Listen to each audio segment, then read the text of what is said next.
"You're too old to need that much money anyway," Marcus laughed and walked out with everything. My hospital savings? Gone. My power bill? Past due. And while I sat shaking at my kitchen table, Tiana, his little girlfriend, used my mirror to fix her lip gloss like I wasn't even human. I'd raised that boy like a son, and he emptied my account like I was already dead. But what Marcus didn't know was I kept everything. Every document, every signature, every receipt, photographed, time-stamped, and ready. He stole from the wrong grandmother, and I was about to show him exactly what paper can prove. My name is Gloria Johnson, and I'm 45 years old. After losing my husband Anthony too young, I've kept our brick home running on hospital work and careful budgeting. My grandson Marcus Robinson, so charming with his fresh fade and designer clothes, convinced me to add him to my accounts, just for emergencies. My neighbor Miss Evelyn watches from her porch with knowing eyes, shaking her head at my soft heart. The pine-clean floors gleam as I move through my evening routine, keys jingling against my hip, 20 years of collecting them, one for every door I've secured. My file cabinet holds every receipt, bank statement, and document I've ever signed, all photographed and dated. Marcus calls it my grandma obsession, but Mama taught me paper holds truth when memories fade. But let me start from the beginning. I was setting the table for Sunday dinner, humming along to the gospel music playing soft from the kitchen radio. The smell of glazed ham and sweet potatoes filled every corner of my home, the same recipe I'd made 1,000 Sundays before. You know how some memories freeze frame in your mind? That's how I remember the yellow serving bowl, steam rising as I set it down. The way sunlight caught the edge of my good china plates, the ones Anthony gave me our first Christmas together. Marcus lounged in his usual chair, designer sneakers crossed at the ankles, scrolling through his phone while Tiana adjusted her sleek bob in a compact mirror. They'd been extra quiet all through Grace, but I figured they were just hungry. "Grandma," Marcus said, leaning back with his strange little smile, "I've emptied your account. We're leaving now." My fork scraped against the plate, a sound like nails on glass. The kitchen clock ticked so loud it felt like drums in my ears. I fumbled for my phone, fingers trembling as I pulled up the banking app. There it was, 0.00, where my life savings should have been. "See, me and Tiana got this opportunity in Miami," Marcus explained, like he was telling me about the weather. "We needed seed money to get started. You understand, right? 23 years of hospital overtime. Every extra shift, every holiday I worked instead of celebrated, every penny I'd squeezed and saved, gone. Just gone." "Marcus, baby, please," I whispered, my throat tight as a fist. "That's everything I have, your grandfather and I." He cut me off with a laugh that didn't sound like my grandson at all. "Come on, Grandma, you're too old to need that much money anyway. What were you saving it for?" Tiana wouldn't meet my eyes, just kept fiddling with that mirror while my world crumbled. They left their plates full, the screen door banging behind them like a gunshot. I sat at that table until midnight, pulling out bills and receipts, trying to make numbers dance that wouldn't move. The house creaked around me, empty except for the echo of that laugh. When dawn finally bleached my bedroom curtains gray, I hadn't slept a minute. Monday's mail brought the first foreclosure notice, bright red envelope like a stop sign. My hands shook so bad I could barely open it. Utilities warned of shutoff, credit card payments were coming due, and my carefully organized life was spinning out of control. I went through the house like a woman possessed, listing everything I could sell: Anthony's watch, my mother's pearls, the good silver that had been a wedding gift. Each item felt like cutting away a piece of my heart, but what choice did I have? The house seemed to know something was wrong. Every shift in the air made the walls pop and groan, like it was asking what would happen next. I must have dialed Marcus's number 20 times that day, getting his smug voicemail message over and over. Living my best life. Leave it at the beep. I stood staring at my front door that evening, the same door I'd walked through as a bride, carried my babies through, welcomed countless family dinners through, Now it looked like a mouth that couldn't hold back the storm anymore. Miss Evelyn's words kept coming back to me.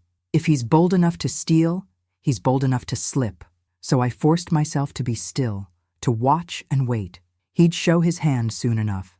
When my phone rang with an unknown number, the bank's area code made my spine turn to ice. Every instinct screamed not to answer. But I knew whatever was coming next would change everything. The next morning, my legs carried me to the fence line where Miss Evelyn stood waiting, just like she had every day since moving in next door 15 years ago. Steam rose from 2 coffee mugs balanced on the weathered wood between us. Those sparrows she feeds were pecking away at the cracked corn she always scatters, their wings flashing in the early light. You ever notice how telling bad news feels like pulling teeth? I stood there watching those birds, trying to find words that wouldn't make me sound like a fool. "Child, whatever it is, just let it out," Miss Evelyn said, pushing one of the mugs my way. Bad news don't get lighter by holding it in. My fingers wrapped around the warm ceramic as I spilled it all. The empty accounts, Marcus's smirk, that red foreclosure notice sitting on my kitchen table like a ticking bomb.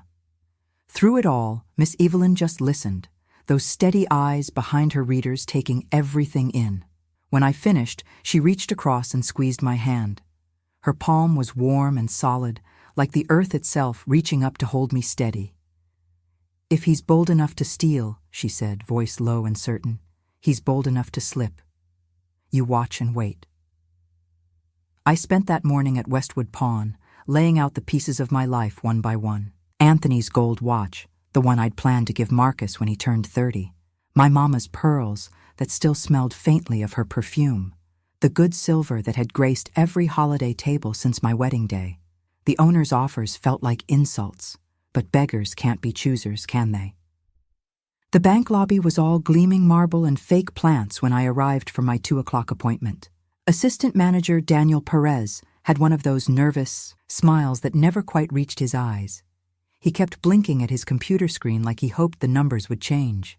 "Mrs. Johnson," he said, straightening his name badge, "these situations are delicate. Families usually prefer to handle these matters privately." The way he said it made my skin crawl, like I was some dotty old woman who'd probably given the money away and forgotten. "Mr. Perez," I replied, keeping my voice level, "my grandson emptied my accounts without permission. That's theft, not a family matter. Perhaps there was a misunderstanding." He shuffled some papers, not quite meeting my eyes. "Given your relationship, I'd been the one keeping medicine flowing through that hospital for 23 years, the one who could spot a forged signature from across the room. But suddenly, my reputation meant nothing. All they saw was a black grandmother who must have gotten confused about her own money. "I need those accounts frozen," I said, steel creeping into my voice. "And I want copies of every transaction log, every signature, everything." He promised to review the situation, but his words felt thin as onion skin. I walked out of there knowing I was on my own. That red past due sticker on my electric meter hit me like a slap when I got home. I went straight to my office, really just a corner of the dining room where I keep my files. But Lord, those files were my armor now. One by one, I lined them up. Decades of pay stubs showing every overtime shift. Medicare statements proving I was sound of mind. Notarized signature cards from when I first opened those accounts. The smell of printer ink and old manila envelopes filled my nose as I spread everything across the table. If they wanted to treat me like I was confused, I'd show them. Organization that would make a surgeon proud. The phone rang just before sunset. Another bank number, but this time the officer's tone dropped low and serious as soon as she verified my identity. My heart squeezed tight, waiting for whatever was coming next. The voice on the other end belonged to Carla Nguyen. Her tone was all business, crisp as fresh paperwork.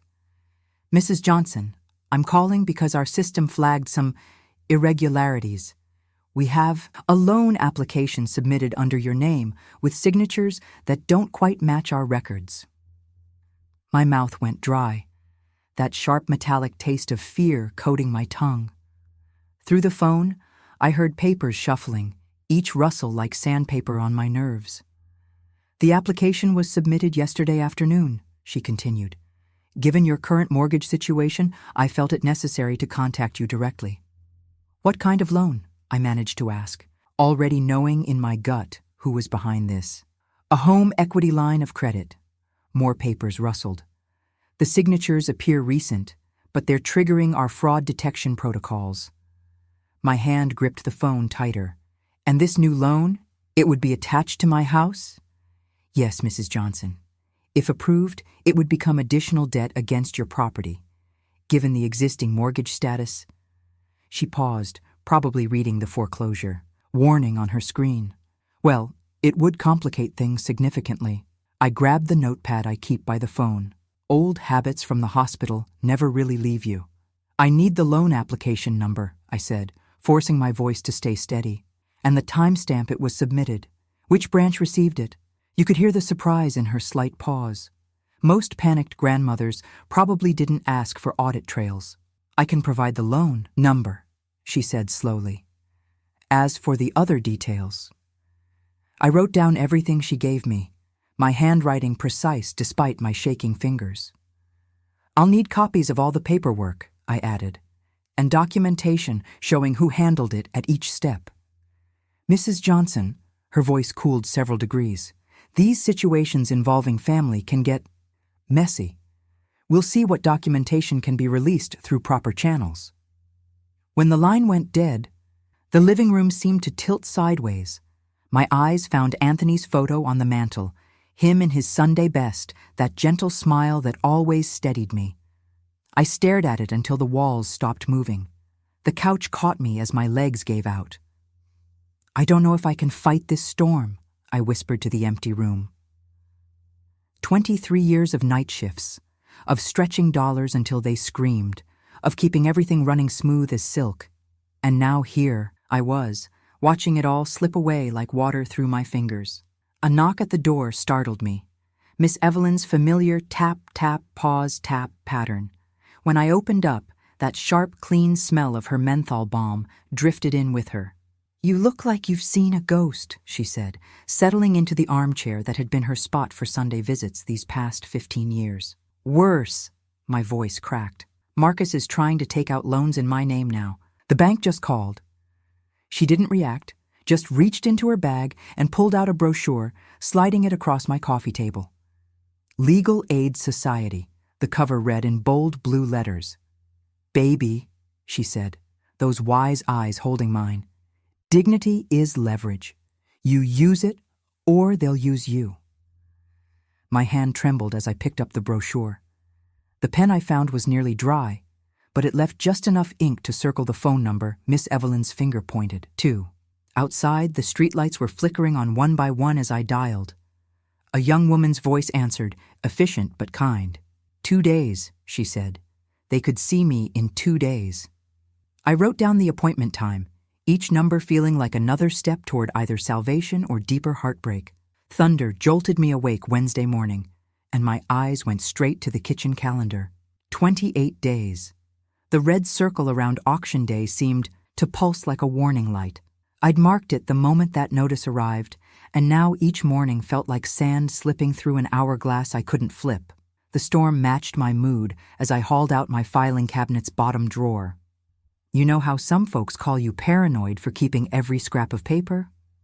Well, sometimes paranoid pays off. I spread everything across my dining room table, the one Anthony and I bought secondhand when we first married. The scratch near the edge still reminded me of the day Marcus learned to use a fork.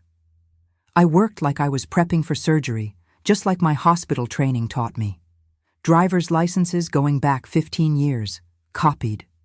Employment verifications from every supervisor I'd had, retrieved.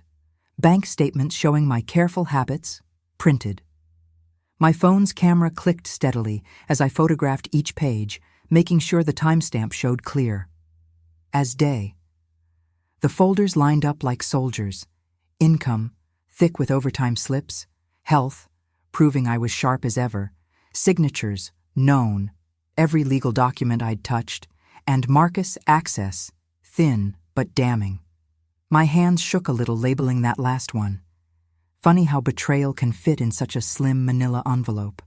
By the time I walked into Attorney Belinda James's office, that familiar mix of highlighter fumes and day-old coffee hit my nose. The space was cramped, with law books crammed onto every shelf, but her eyes were sharp and focused. I didn't waste time with small talk. "I need to know if I can save my house," I said, setting down my organized life in labeled stacks. She leaned forward, scanning the tabs. "Tell me everything, Mrs. Johnson. Start with when you first gave Marcus access." For the next hour, I laid it all out while she took notes, her pen scratching quietly. When I finished, she reached for a thick law book opening to a marked page. "Elder financial abuse statutes," she said, tapping the text. "You're younger than most victims, but the pattern fits. Your documentation habit?" She gestured at my folders. "That's gold." My chest tightened when she slid across the retainer agreement. The number at the bottom made my head swim, but I pulled out my credit card, the emergency one I'd sworn never to touch. "I know it's steep," she said, watching me hesitate. "But remember, good documentation beats memory every time. And timing?" She met my eyes. "Timing beats outrage. We need both to win." I signed and swiped that card, each digit punched feeling like another nail in a coffin I prayed wasn't mine. She handed me a detailed checklist, and I clutched it like a lifeline. The house felt emptier than usual when I got home, until my phone buzzed. Another voicemail from Marcus. I almost deleted it, but Miss Evelyn's words echoed. "Let him show his hand." His voice oozed through the speaker, club music thumping behind him. "Hey, Grandma, just wanted to let you know that business deal I told you about? It's moving fast, real fast. You should be proud. Your grandson's going to be somebody." I could hear the grin in his voice, the absolute certainty that he'd won. That's when it hit me, clear as lightning. Every word he'd just recorded, every boast about my stolen money was another nail, but in his coffin, not mine. Those forged papers he'd filed? They'd tell one story. His own recorded voice would tell another. My hands were steady as I connected my phone to the printer. The transcript came out crisp and clean. I pinned it right under that foreclosure notice on my fridge, where the auction date stared back at me. 28 days to turn his arrogance into evidence. The thunder rolled again outside as I spread Belinda's checklist across my kitchen table. Each item was a piece of the trap Marcus had laid for himself. All I had to do was wait for his pride to spring it. Monday morning, I walked into Branch 12 with my spine straight and a folder thick enough to choke on. You know that feeling when you're done playing nice? When you've got nothing left to lose but your dignity? That was me, striding past the potted plants and promotional posters like I owned the place. The young teller, Jenny according to her name tag, tried giving me that "how can I help you" smile. I wasn't having it. "I need to speak with your branch manager," I said, setting my folder down with a thump, "regarding audit logs, teller verification, and surveillance records." Her smile flickered. "Let me see if Mr. Perez is available." While I waited, I noted everything: the security camera angles, one above the teller line, two by the vault, the shift change schedule posted near the break room door, even which employees looked away when I made eye contact. My hospital work taught me that details matter. Sometimes they're the difference between life and death, or in this case, between justice and robbery. Mr. Perez emerged from his office, looking like he'd rather be anywhere else. "Mrs. Johnson, perhaps we could—" "Pursuant to an elder abuse investigation," I cut in, pulling out my first document. "I'm requesting all transaction records, teller IDs, and timestamp verifications for these dates." I slid the paper across his desk, watching his eyes widen slightly. He cleared his throat. "That's quite extensive. I'll need to consult, and I'll need the names of everyone you consult with," I replied, pen ready. "For the record." The next 2 hours, I wrote down every hesitation, every "let me check with compliance," every badge number that suddenly got camera shy. Miss Evelyn's voice kept me steady. "Make them work harder to deny you than to help you." From the bank, I drove straight to the courthouse. The parking lot smelled like hot asphalt and determination. Inside, the air conditioning hit me like judgment, but I didn't shiver. I had papers to file, a petition to freeze any suspicious activity on my accounts. The clerk, Martha, with 30 years of service according to her desk plaque, read through my petition twice. When she finally raised that stamp, it came down with a sound like drums in church. Thud. Official. Real. "Good luck, honey," she whispered, sliding the copies back. By late afternoon, I was on Miss Evelyn's porch, the smell of fresh cornbread mixing with the heat. She'd set up like a mock courtroom, firing questions between bites. "And when did you first notice the discrepancy?" she asked, playing judge. "February 12th, when Marcus admitted—" "No," she cut in. "Start with the facts, not the feelings. When did the numbers change?" We practiced until the sun set and my throat was dry. She was right. I needed to speak with precision, not pain. Back home, I fell into bed with yellow highlighter stains on my fingers and the whir of my box fan, drowning out the night. Sleep came like a surprise visitor, quick and gone too soon. My phone buzzed me awake at 6:43 a.m. Attorney Belinda's text glowed. "Hearing set, next Thursday." My stomach dropped and lifted all at once, fear and purpose tangling like Christmas lights. I was fixing my morning tea when I heard the mail slot scrape. There, on my doormat, lay a cream-colored envelope, Marcus's handwriting. The note inside read like a lawyer had coached him. "Dear Grandmother, I believe there's been a miscommunication regarding the financial arrangements we discussed. I only ever intended to—" I flipped the page, and there it was, his attempt at my signature on a withdrawal slip. He must have thought I wouldn't notice, but 20 years of hospital paperwork had trained my eye. The loops were wrong, the pressure points off. It didn't match any specimen in my files. My hands were steady as I slipped the note into a fresh folder labeled Pattern of Deception. Evidence, like truth, builds one piece at a time. The fluorescent lights in courtroom C hummed like angry wasps. I'd walked these halls plenty during jury duty, but sitting at the plaintiff's table felt different, like being stripped bare under surgical lamps. The state seal above Judge Martinez's bench caught the morning light, all polished oak and brass promises. Attorney, Belinda unpacked her briefcase with the precision of a card dealer. "Your Honor," she began, sliding forward the first exhibit. "I present 20 years of Mrs. Johnson's financial records, consistent income, regular payments, prudent savings." Each document landed with a soft tap. The bank's lawyer, Mr. Walsh, kept adjusting his tie. Their representative, Ms. Nguyen from my branch, wouldn't meet my eyes when she took the stand. "We view this as primarily a family matter," she hedged, her voice soft as tissue paper. "These situations can be complex." Complex. Like that time Marcus scraped his knee at 6 years old and I cleaned it while he cried. Like the graduation money I'd saved for him, dollar by dollar.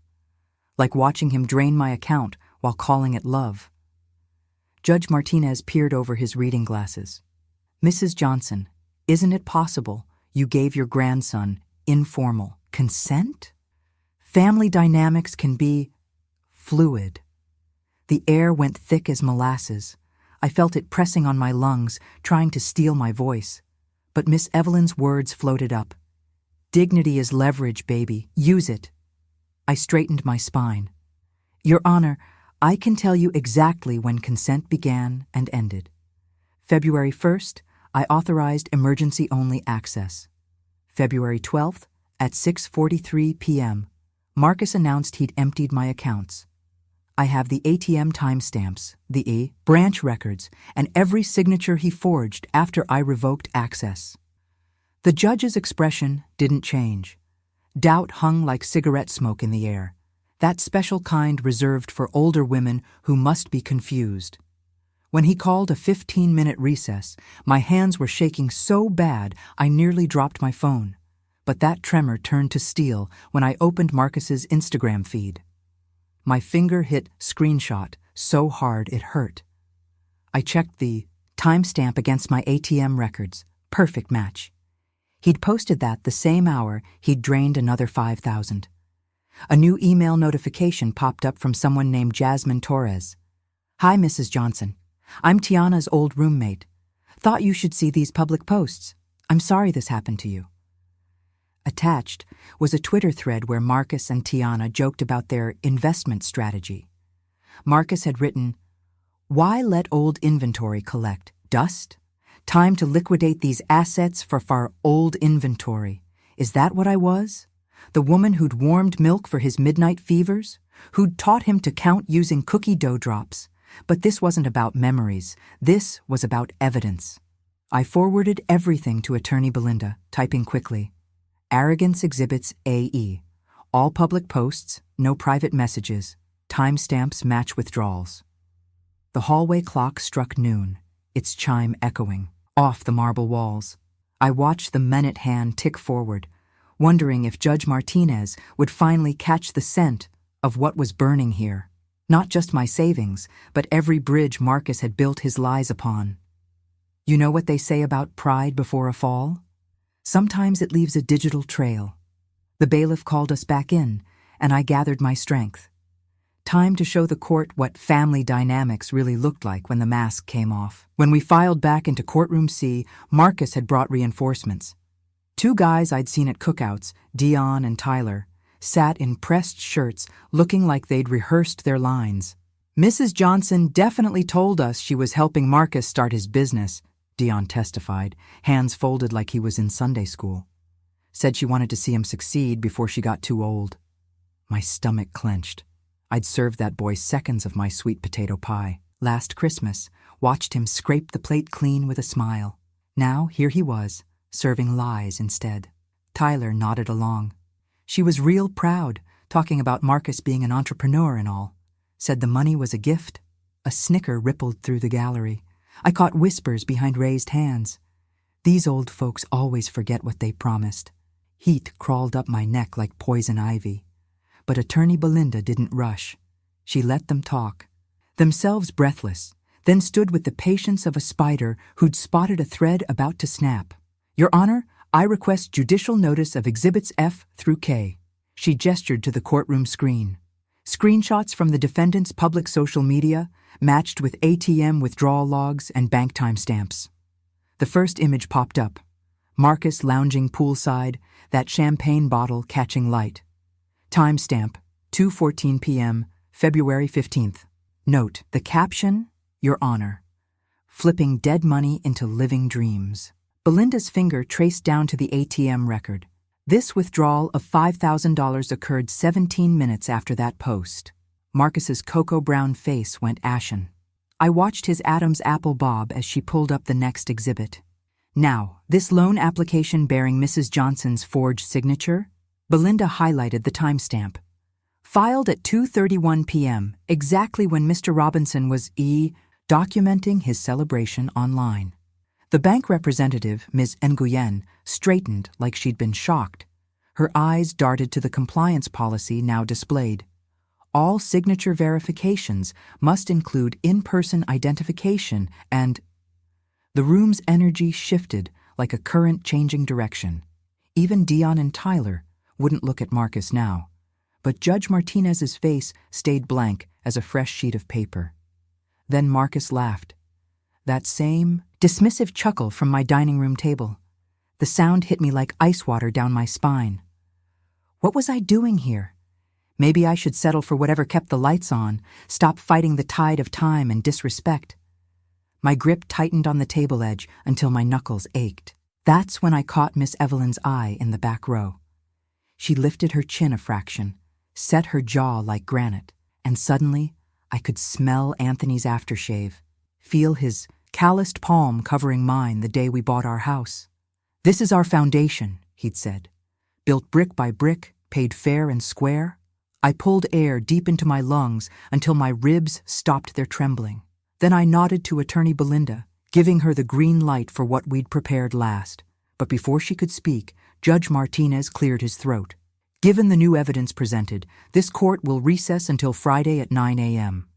His gavel cracked like summer thunder. Counselors, be prepared to address both the social media exhibits and the bank's compliance procedures in detail. 2 more nights. 2 more nights of wondering if truth could outweigh blood, if paper really could speak louder than a grandson's word. But at least now, I wasn't the only one who'd seen behind Marcus's mask. As we gathered our files, I heard him mutter something about family business. The words tried to hook me like they always had, but this time I let them slide past. Some business needed to see daylight, no matter how much family wanted to keep it in shadow. Thursday morning hit like a hammer, and I knew exactly how to use it. I'd learned from Anthony that the right tool at the right moment could fix what seemed broken beyond repair. My dining room had become a war room, and I had 17 days to save my home. First call went to Carla Nguyen at the bank. Remember her? The one whose system had first caught Marcus's slip-up with those forged signatures. Her voice was crisp, professional, different from that first hesitant call about family matters. "Mrs. Johnson," she said, "I've reviewed the chain of custody documentation you requested." Papers rustled through the phone. Our verification system flagged the signature mismatch at 2:31 p.m. on February 15th. Would you like me to detail the specific discrepancies? Yes, please. And could you put that in writing? My pen was already moving. With the timestamps? You know that feeling when puzzle pieces start clicking together? That's what I heard in her voice. I'll email you a sworn statement within the hour. When that statement came through, I printed it landscape style, nice and big. Every detail clear as crystal, every timestamp matching Marcus's champagne. Photos like choreography. By noon, I was parking at Palmetto Grove Apartments, Tiana's complex. You remember Tiana, right? Marcus's girlfriend who'd been awful quiet lately? I didn't need to knock or call. Right there on the office window was all I needed. A public notice, dated and stamped. Unit 14B vacated without notice. The date lined up perfect with Marcus's last big withdrawal.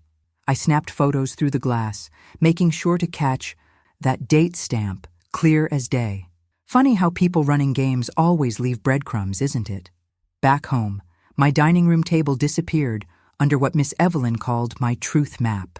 Bank statements spread like fallen leaves, each one marked with sticky notes. Red for withdrawals, green for deposits, yellow for every time Marcus's social media bragging matched the money moving. Right in the middle, I planted that foreclosure notice like a ticking bomb. Auction date, 17 days. Every time I looked at it, my chest got tight. But tight was better than broken. You know what's strange about doing detective work in your own home? The way familiar sounds take on new meaning. That old grandfather clock Anthony loved? Each tick felt like it was counting down now. The fridge's hum became a reminder of utilities I might lose. Even the afternoon light through my lace curtains seemed to point at different pieces of evidence. I laid out Marcus's timeline like I was charting a patient's vitals at work. First symptom, asking for account access. Crisis point, that Sunday dinner announcement. Complications, forged loans, false witnesses. Current status, critical, with 17 days to intervene. Miss Evelyn came by as sunset turned my evidence orange. She brought her famous lemon pound cake, but I could barely taste it. We said a prayer over that dining room table, not for victory, mind you, but for truth to find light. Look at you, she said, squeezing my shoulder, building a case as solid as this house's foundation. Sleep came in sips that night, 2 hours at most, but every time I opened my eyes, I saw that timeline glowing in the dark, each piece locked tight as brick and mortar. Friday morning felt like walking into surgery, that same clean, sharp focus. Miss Evelyn's hand steadied my elbow as we climbed the courthouse steps, my evidence tote heavy as lead but organized as an operating room tray. The gallery was fuller today. Maybe word had spread about yesterday's fireworks. But Marcus? He came alone. No smooth-talking friends, no designer-dressed Tiana. Just him in last year's suit, checking his phone like it might suddenly have answers. When Judge Martinez took the bench, you could hear air conditioning, vents whispering, faces turned up like sunflowers, waiting for the first ray of judgment. Let's address the alleged elder fraud. The judge's voice filled every corner. I pulled air deep into my lungs, slow and steady, the way I did before difficult procedures at work. Attorney Belinda Rose, Exhibit 12, ready in her hand. The projector hummed to life, and I felt 17 days of pressure gather behind my sternum, waiting to see which way truth would flow. Attorney Belinda rose like a conductor about to start a symphony. I'd seen her in motion before, but this was different. She had that look nurses get when they finally pinned down a tricky diagnosis. Your Honor, I direct your attention to Exhibit 12. The projector whirred, and Carlin Guyen's memo filled the screen. This chain of custody document shows consistent signature mismatches flagged by the bank's own system. Remember those hospital moments when test results confirm exactly what you suspected? That's how it felt, watching the judge lean forward, his glasses catching the projector's glow. Each timestamp on that memo lined up with Marcus's social media like choreography. Withdraw, post, brag, repeat. If you'll note the pattern, Your Honor. Belinda's laser pointer danced between dates. Mr. Robinson's Instagram posts, previously entered as Exhibit 8, show him celebrating with champagne at precisely the times these withdrawals occurred. My hands were ice cold in my lap, but I kept them still. Years of dealing with difficult patients teaches you that sometimes the strongest move is just staying quiet while evidence does its work. The clerk's voice crackled through the speakers next. Marcus's voicemail, crystal clear in the hushed courtroom. Yeah, Grandma's dead money's about to make me live. His recorded laugh bounced off the wood panels. Business is business, right? I didn't need to look at Marcus to feel him shrinking. But I did anyway, watched his shoulders draw in like a turtle trying to hide in a shell too small. That designer jacket didn't look so sharp anymore. Daniel Perez, the bank representative who'd been so dismissive weeks ago, was shifting in his seat like it had suddenly grown thorns. His complexion had gone the color of old hospital sheets. Mr. Perez, the judge's tone could have chilled medicine. These procedural failures regarding the forged loan application. Yes, Your Honor. Perez's voice cracked. Our systems should have. There were multiple points where. He swallowed hard. We failed to follow our own protocols. The judge's pen tapped his desk. Once, twice. I'm seeing probable cause for elder financial fraud here. He looked straight at Marcus. Counsel, let's discuss appropriate relief. Miss Evelyn's fingers found mine under the table. Her palm was warm, steady, like when she'd first slipped me that legal aid brochure. Belinda stood again, smooth as silk. Your Honor, we request an immediate freeze on all accounts controlled by Mr. Robinson pending final judgment. She lifted another exhibit. Additionally, we seek declaratory relief nullifying any obligations arising from demonstrably forged instruments. The screech of chair legs made me jump. Marcus had half risen, mouth open, then dropped back down like his strings were cut. His phone lay dark beside him now.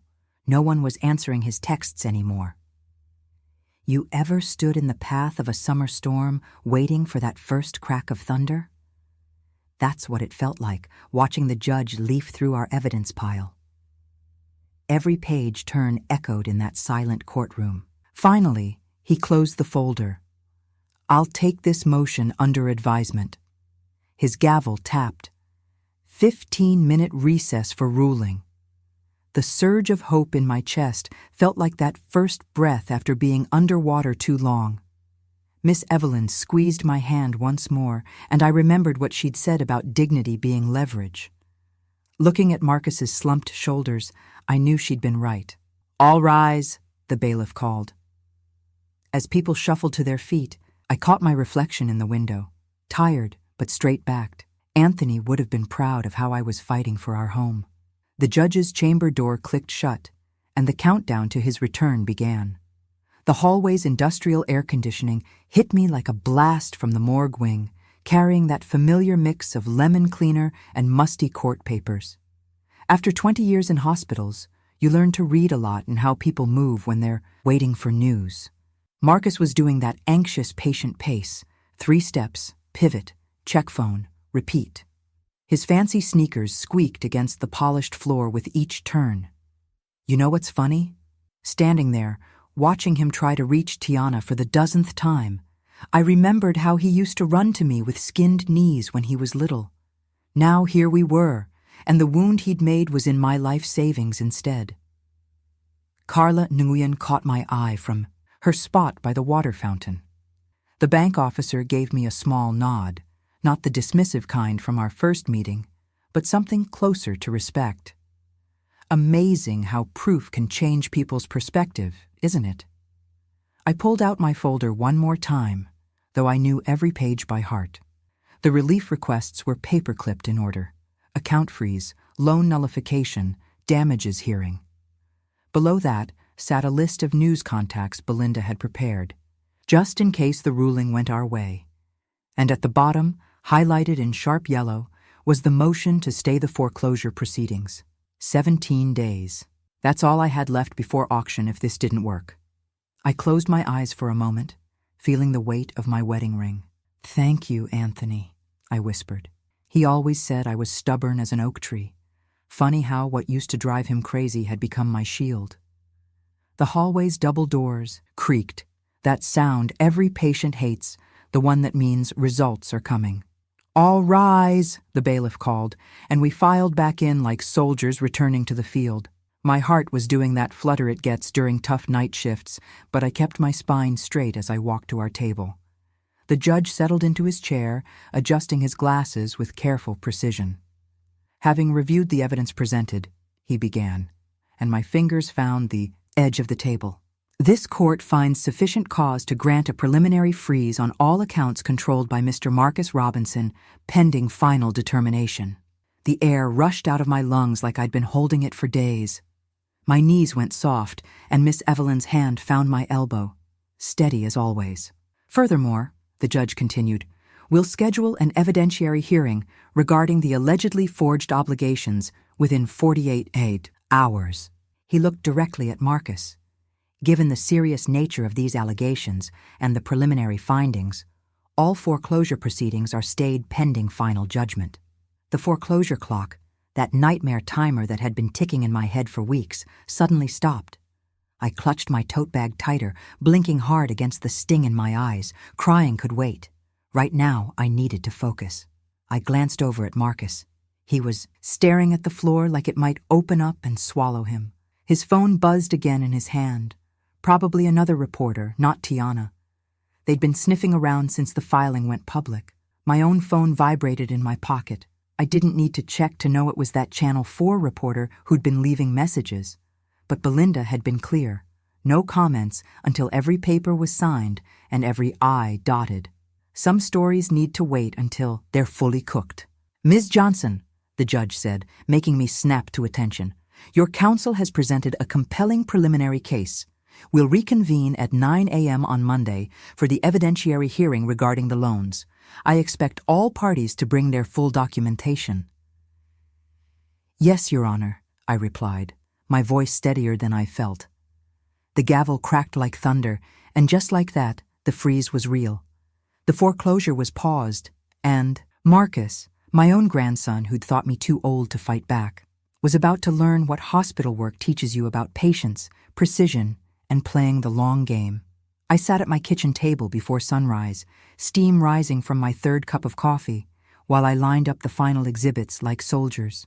You know that soft light that comes just before dawn? It was spreading through my curtains like cream in dark coffee, turning everything gentle for a moment. But I couldn't afford gentle. Not today. My calculator clicked steadily as I double-checked every number. 27 years of hospital work taught me that details matter. One wrong digit in a medication order could mean life or death. Now, those same careful habits were protecting my life savings. "Exhibit A," I muttered, labeling another tab. "Withdrawal pattern analysis." The next folder, "Known signature specimens, 2018-2023. Each one notarized, dated, and clear as day. Then the interest calculations, simple and compound, because Marcus shouldn't keep a penny of profit from my money. My phone buzzed. Miss Evelyn's morning check-in. "You ready, baby?" "As I'll ever be," I texted back. The courthouse felt different this time. quieter. The gallery was half empty. No more of Marcus's friends coming to snicker behind their hands. Just a few regulars and one court reporter, her fingers hovering over her stenotype like a pianist about to play. Marcus slipped in last minute, alone again. His designer jacket looked rumpled, like he'd slept in it. Maybe he had. The judge's bench creaked as he settled in, and that sound sent my heart right back to night shifts, waiting to hear if a patient would make it. Belinda rose, steady as a surgeon. "Your Honor, we'll begin with the documented losses." Her heels clicked as she approached with our first exhibit. Bank records show systematic withdrawals totaling $147,132 over 60 days. The math of my life laid bare in black and white. Every overtime shift, every careful budget, every sacrifice reduced to numbers on a page. Furthermore, Belinda continued, the forged loan application would have created an additional $85,000 liability.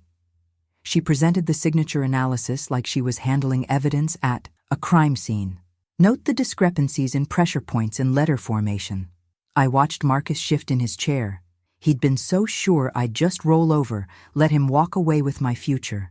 Now he was seeing what happens when you underestimate a woman who's kept medical records perfect for nearly 3 decades. Then Marcus tried one last play. He stood up, all charm and practiced regret. "Your Honor, this is just a family misunderstanding. Grandma and I had an arrangement, Mr. Robinson." The judge's tone could have frozen water. "The court has reviewed your social media posts referring to your grandmother as old inventory. Your contempt for her welfare is well documented." Marcus sank back down. You could almost hear his confidence cracking. The ruling came down like summer thunder. Full repayment ordered, every cent. The forged loan declared void, all court costs assessed to Marcus, and a permanent injunction barring him from any financial contact with my accounts. I pressed my palm flat against the table to keep it from trembling. Through the windows, I could see noon sun painting the courthouse steps golden. The same steps I'd climbed up scared, but would walk down free. Outside, a reporter materialized like she'd been waiting. Channel 4 logo on her microphone, head tilted, just so. "Mrs. Johnson, how do you feel?" "About the verdict?"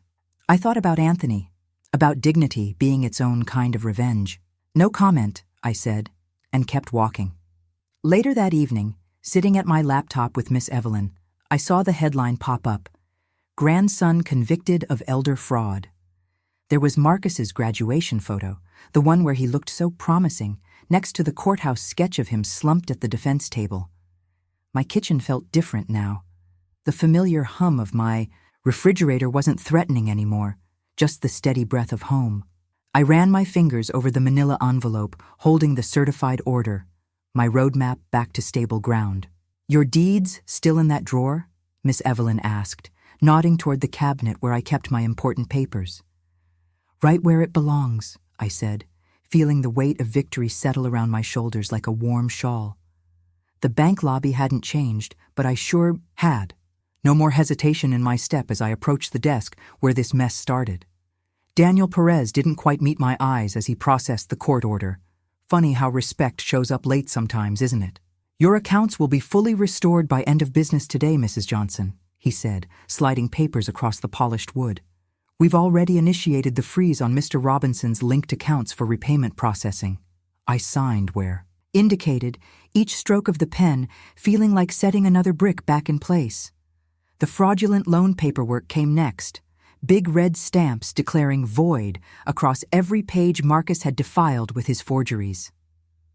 "The negative marks have been removed from your credit report," Daniel added, "and we've flagged your accounts with enhanced security protocols." Now he looked up. "I apologize that we didn't catch this sooner." The afternoon sun streamed through tall windows, turning the hallway golden as I walked out. My shadow stretched long behind me, and I thought about how shadows can make things look bigger than they are, just like fear had done to me at first. Back home, I walked straight to the drawer where I keep important papers. The deed was right there, waiting. I'd looked at it so many times during those dark weeks, wondering if I'd lose everything it represented. Now I could hold it without my hands shaking. The porch boards creaked under my feet as I stepped outside. Mrs. Turner from next door was watering her roses. She lifted her hand in a wave, nodding with the kind of respect you can't put into words. Across the street, Mr. Washington paused while washing his car, raising his chamois in silent salute. My phone buzzed with a news alert. The follow-up story was making rounds. Elder fraud conviction leads to asset seizure. There was Marcus's face again, this time with details about his probation terms, financial counseling, community service hours at a senior center. Let him learn about respect the hard way. I'd seen the social media aftermath, too. His influencer status crumbling as fast as his Miami dreams. Those fancy friends who'd laughed in court? Gone quiet when elder abuser started trending next to his name. Sometimes justice comes with a hashtag. The sound of heels on concrete made me turn. Attorney Belinda approached with a folder. Final confirmation, she said. His accounts are locked down for repayment. The probation office has his first check-in scheduled. Thank you, I said, meaning it deeper than those 2 words could show. For believing me from the start. She smiled, squeezed my arm, and left me to my moment. Miss Evelyn's screen door squeaked. She crossed her yard to mine, carrying that strength that had helped hold me up. Look at you now, she said softly, standing tall in your own light. We hugged, and then she too understood I needed space to feel this victory alone. The crepe myrtle rustled overhead, its shadows dancing across my feet. I breathed in deep, pine cleaner from my morning routine, brick warmed by sunshine, peace that felt earned. The deed in my hands had a fresh stamp across it now. Clear title confirmed. Heavy as a promise, that paper. Heavy as truth. For a moment, I could have sworn I felt Anthony's presence, solid and proud at my shoulder like he used to stand. He'd always said our home wasn't just walls and windows. It was a foundation for everything we believed in. I ran my fingers across the warm brick, feeling the rough texture that had weathered so many storms before this one. The house stood quiet around me. No applause needed, no drama required, just the simple fact of still being here, still being mine. The deed rested in my palm, and I knew then what all this had taught me. Trust must be earned, not assumed.